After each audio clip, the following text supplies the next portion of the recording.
Hello, this is going to be a quick summary and welcome, by the way, to this little presentation of how to write a philosophy paper. Some further considerations. I'm Borcoman, your online instructor, and I have been emailed a couple of times about format and some other issues, paper topics. I hope to clarify all of that in this brief little presentation here.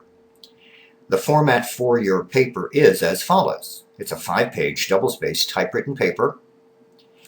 There are several formats that you can choose from. The APA format is certainly one of them. I have no problem with that. If you're comfortable with the use of the APA style for the writing of your paper, I say that is fine. Not a problem. MLA style sheet or formatting and style guide. You might want to check out these hyperlinks on your own.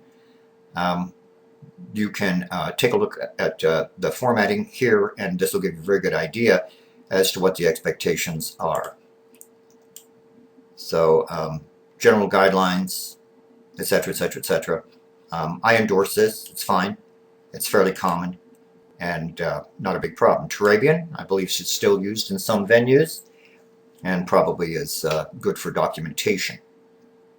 From the Writer's Handbook online, that's been around for a long period of time, and it will tell you exactly things that you need to document, how to do it, and quite a bit of information. So those are avenues by means of which you can try to execute the project of your paper. Don't forget that, as is mentioned several places in your course, there's a place where you can go to get further information on how to write an argument paper. These are all narrated. You might actually have an ethical issue where writing an ethics paper presentation will help you. Suggested topics for paper writing. You are not limited to these. These are just prompts to get you going and thinking a little bit further about the issues that are related to philosophy and what we've been discussing so far in our course.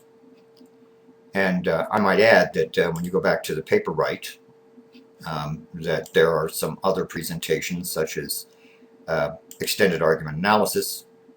This tells you how it is that you can take apart an argument and see what somebody's really trying to claim.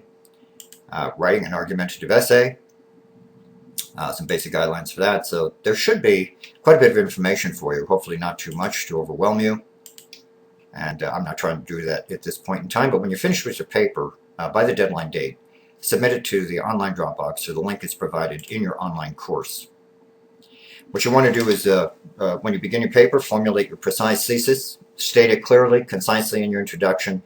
It's only a 5-page paper. Don't pose yourself a whole bunch of questions. Will the world end tomorrow? Did NASA actually go to the moon? Etc. I would avoid really controversial conspiratorial theories about things like 9/11, the Trilateral Commission, the Masons, things like that. In this paper, an example of what I'm talking about here is I'm going to refute Smith's argument against the existence of free will by showing that it trades on an ambiguity. You just simply point blank take one declarative sentence, which is your thesis statement, and then the whole purpose of your paper is to try to support that. If you have technical or ambiguous terms, then you want to clarify them. And think about this in mind. You're writing so that whatever it is you're saying is going to be clearly understood by a fellow student. Perhaps somebody's taken a class or two in philosophy, probably me, and maybe not the particular class you happen to be enrolled in, but has some background, an intelligent college student. And all of you are that, and so you have to remember, however, that sometimes there's technical jargon. Some of you might be writing papers on, like, the medical profession, something that's directly related to your experience. Some people do that.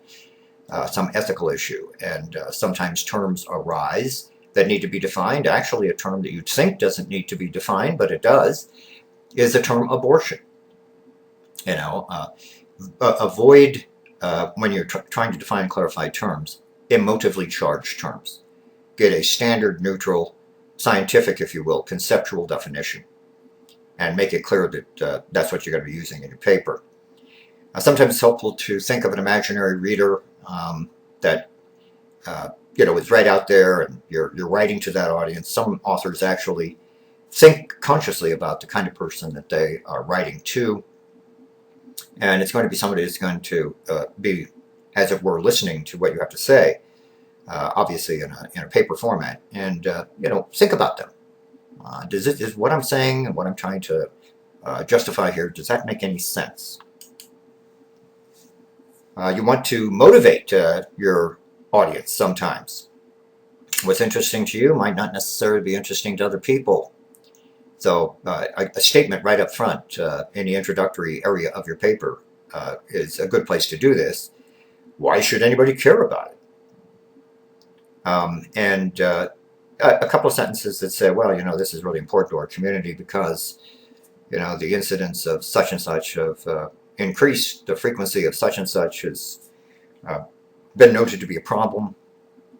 And I'm speaking very abstractly there, but the point being that it's not a bad idea to try to inject some enthusiasm and show some enthusiasm in what you're doing, and it'll carry over into the experience of the reader. If you're critiquing an argument, you're actually doing a paper in which there is something that you're challenging, then try to explain the argument that you're dealing with in your own terms and according to your own understanding. And just like when you're setting about to do what we call an argument in philosophy, logic, and critical thinking, which is essentially supporting a thesis in its barest form, that's what it is. Well, when you're critiquing an argument, you also want to take in mind that you're looking at the kinds of elements that you yourself would be using in the generation of your own argument. Take a look at how it is that the person, I think, the best way of expressing this, how is it that the person has argued what you're against? How did they defend their position? How can you refute it? So perhaps you can discover that the reasons that were given for an opposing argument that you're attacking are not good, in your view. Say why they're not good or why the conclusion doesn't follow. Be charitable, and then in a paragraph show why the critique works and why the argument, if it happens to be one as opposed to your argument, doesn't work. You want to make your argument to support your own thesis. Remember that if you are developing a claim that a reader might find highly doubtful, that probably means it's extremely controversial. Then what you're going to have to do is give non-controversial, convincing reasons. Your premises cannot be controversial like your conclusion is. Your premises cannot be more controversial, or the evidence, to use other language, than your conclusion.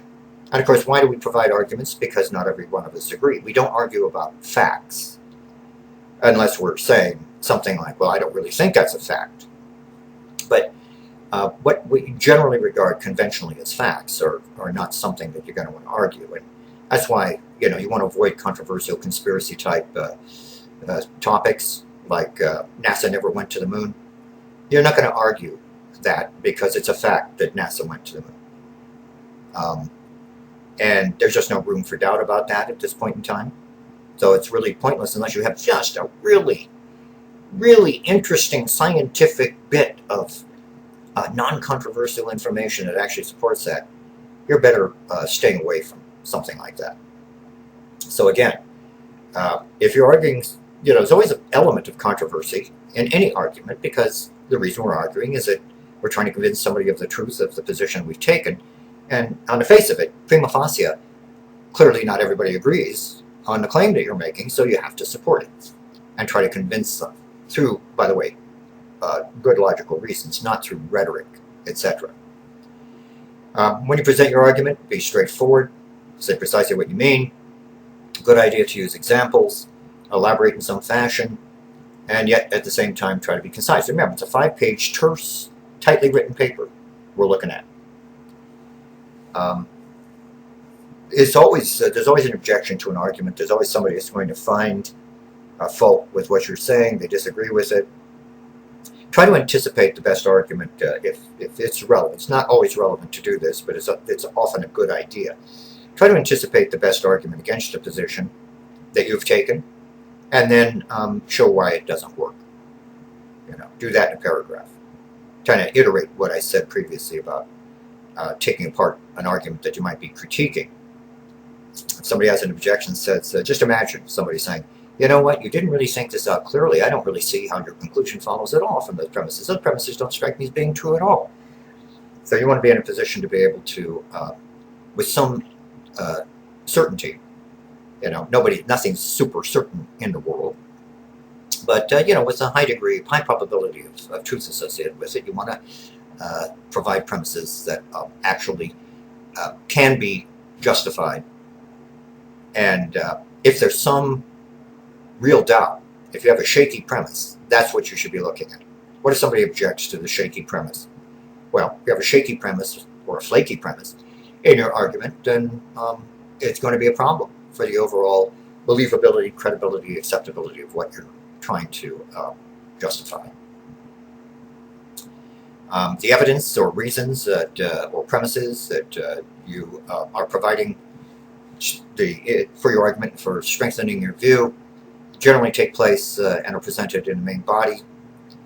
And, the better the premises, generally the better the conclusion, all else being equal. Argument structure is good.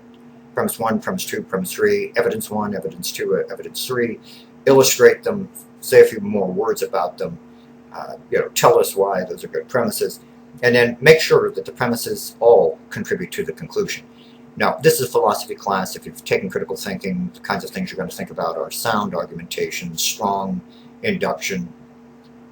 So you want a strong argument where the conclusion highly, in all probability, follows from the premises that you've offered. Good idea to use examples, sometimes kind of hard to come up with, but they help to elucidate the specific terms you might be using and allow a person to become even more aware of the implications of what the thesis is that you're trying to argue. So give some examples. Now, if you're doing a compare and contrast paper, this is going to probably take a little bit of a different look to it. I don't mind those that much, but there should be traces of what you're arguing. You should be trying to take a position and justify your position on some philosophical issue, or something that's close to home. Something that maybe has to do with your profession, where there are technical terms involved, and then you give a concrete or even an anecdotal example can often be helpful and help give us, the readers, greater understanding of what it is that you're trying to say. What are some of the sources? You don't have to have any number of sources. This could all be off the top of your head, as far as I'm concerned. It's philosophy, after all. And yet, if you need sources and references, use your textbook, find arguments from other philosophers. You might have to go and do some research online. Wikipedia is a place to start. It's gotten better and better over the years. Internet Encyclopedia of Philosophy, Stanford Encyclopedia of Philosophy. Those are all good places to go. But you're not doing a research paper. I just want to get that clear. You're taking a position, you're trying to defend your position, but it does involve some background research work. Certain conventions that are worth mentioning, try not to use too many direct quotes. It's a 5-page paper, so you don't want to quote at great lengths, quote sparingly. Remember, too, that I submit your papers to an originality detector, or probably a less charitable way of putting it is anti-plagiarism.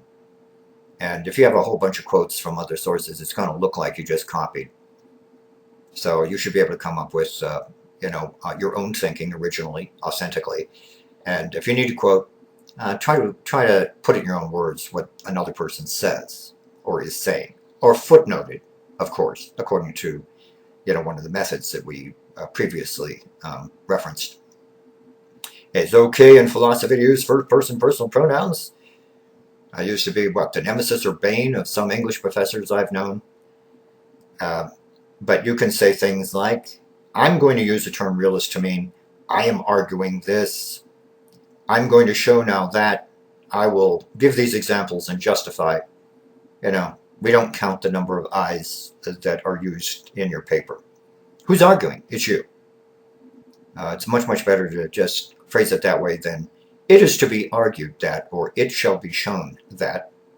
Avoid that.